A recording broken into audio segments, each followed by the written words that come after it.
Je déteste l'été. Tous les ans, c'est la même chose.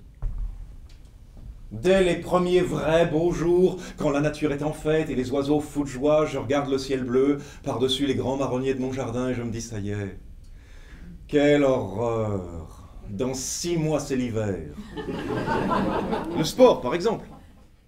Le tennis, tiens, on s'ennuie vite à jouer au tennis, à cause bien sûr de l'inertie de la balle. Tandis que si vous remplacez la balle par un poussin, c'est le fou rire assuré. Quand on lui demande ce qu'il aime le plus dans ce métier, l'acteur sacré du cinématographe dit c'est un métier très difficile et il demande beaucoup de générosité. Je m'y donne tout entier.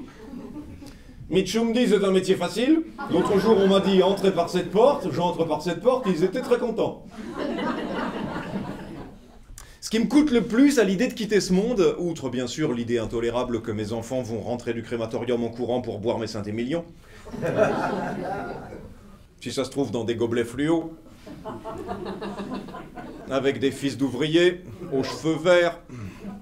L'idée ne m'effleure même pas de partager avec lui ma passion pour les chroniques de Vialat et les Bordeaux vieux, ou mon mépris pour le football et les endives braisées. Ou alors il faut mettre très très peu d'eau afin que l'endive transpire et relever le plat d'une pincée de poivre vert moulu qu'on aura soin de saupoudrer en toute fin de cuisson afin de ne pas en épuiser le fumet.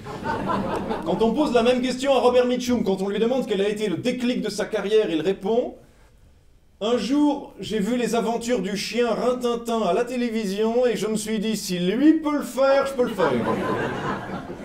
Chers habitants hilars de ce monde cosmopolite, je conclurai ma réflexion zygomatique en répétant inlassablement qu'il vaut mieux rire d'Auschwitz avec un juif que de jouer au Scrabble avec Klaus Barbie.